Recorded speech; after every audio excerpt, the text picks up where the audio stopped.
Love it or hate it, For Honor is a unique game. Despite several titles drawing comparison, nothing has come close to replicating the formula that has kept fans engaged for almost 8 years.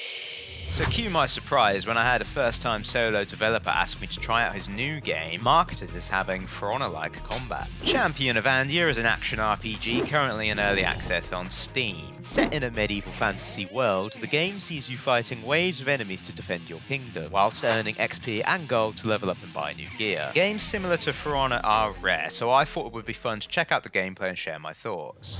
Okay, so let's go ahead and create our character. Seems like you got strength, athleticism, and intelligence as your main 3 stats. A human, who seems to be like a jack of all trades. Wood elf, high elf, no thank you. Dark elf, noir, dwarf. Ooh, I love dwarfs. I love, like, you know, Wee Man and Tom Cruise. Yeah, so what sort of interested me in this was that we have like the For Honor locking system almost. Is it like just 1-2? Oh no, okay, so I think you have almost like infinite light spam chain. There's definitely one for the Nobushi mains. You sort of have to change directions. I'm just swinging myself out of stamina, like thunk, thunk, thunk. From what I can gather though, the parry is not directional based. You can just parry no matter where you are. Is that the tutorial? Is that all he's got for me? It's not the prettiest looking game. However, I will say I've never hated a good game because it had ugly graphics. If I wanted to see some peach fuzz, I'd go talk to the old grannies at the bus stop. So we have magic as well. Let's try a bit of that.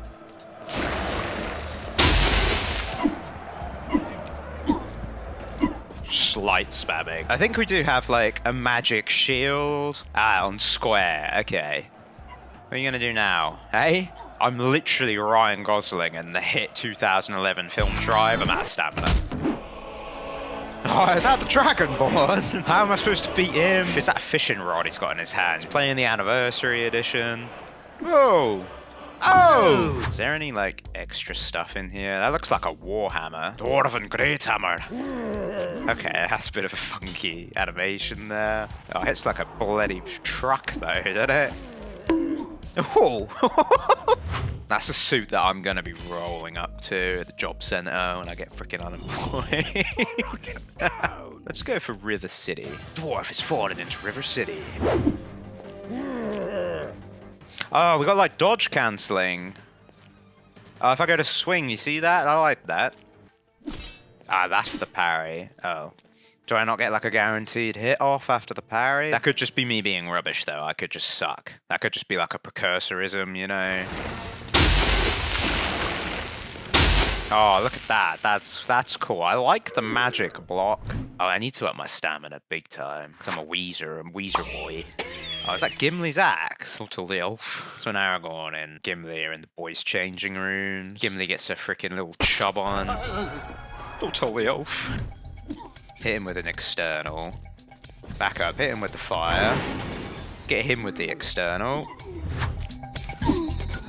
Just gotta imagine I'm playing For Honor. Where's my revenge? Let's go for the relic greatsword, shall we? That's looking pretty snaz. It's pretty snazzy, mate, eh? That way you got the fancy armor, then there's just Shane from The Walking Dead. I'm a better father than you, Rick. I'm better for Lori than you, man. I am a master of combat. Look at that, mate. I'm stuck. I'm stuck in place. Once you get into the groove of the combat, it actually does feel quite responsive. Is that a boss? He looks like a big boy. Proper burly geezer. Oh my god, that's a freaking minotaur. You're gonna see red when I get my freaking chub out. It's like a dog's bloody lipstick. I like how the bow doesn't actually use like any of your resources, like your stamina. Ah! Toasty! That's how we do it. That's what you call a fucking cleanup. Okay, I think I'm gonna keep playing for a little bit, maybe level up some more, and then we'll see where we're at. Okay, so there's a lot of interesting stuff here. I can see the For Honor influences with the inclusion of mechanics like directional combat and dodge cancels, but I think what the game really shines is through its own unique features, one of which being the magic system, which flowed into gameplay smoother than I thought it would. The offensive spells on their own might have made it feel a little bit tacked on. However, having the shield spell to block projectiles shows the dev has thought about how it fits into the combat system. I didn't realize whilst playing, but blocking spells with the shield absorbs mana, so you have another incentive to use it besides defense. And this is true of the offensive spells as well. For example, lightning magic saps mana and transfers it to the player. I think there's potential to shake combat up further by having customizable properties for each spell. For example, if you could upgrade the storm magic to chain between enemies or change how your magic shield functions. Maybe if you forsake the spell absorption for a magic parry that Uno reverses the spell back at your opponent. There's also a huge variety of weapons to choose from as well. If For Honor ever gets a sequel, I think it would benefit from a weapon-based system opposed to set heroes. It gives a lot more freedom to customization. Although the variety is welcome, I think more could be done to set the weapons apart in terms of animations and attack properties, especially the two-handers. I'm packing a two-hander, boys. Maybe progression could be linked to weapons, allowing you to unlock new moves for the heavy attack function. It would give the player more encouragement to switch weapons regularly to see what they have to offer. And for the most part, gameplay was really smooth. I adapted quickly because,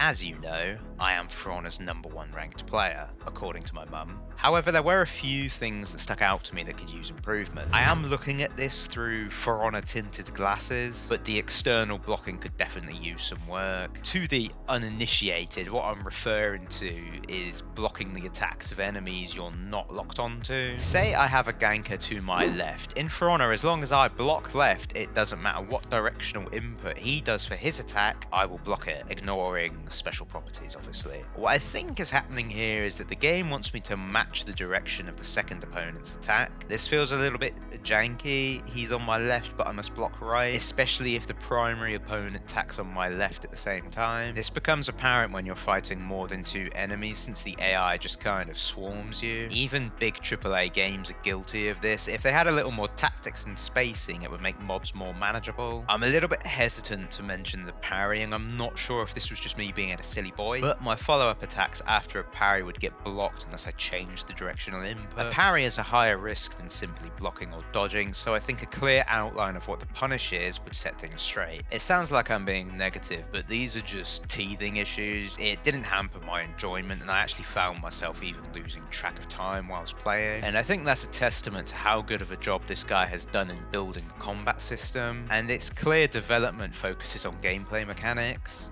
Champion of Andia is releasing into early access next year, and the dev plans to release regular updates based off of player feedback. There is co-op and PvP as well, so it's worth checking out if you like For Honor, even just to have a laugh with your friends. I'll link the Steam page in the video description, so check it on your wish list. It does help out the developer. But other than that, take it easy, and I'll see you on the next one.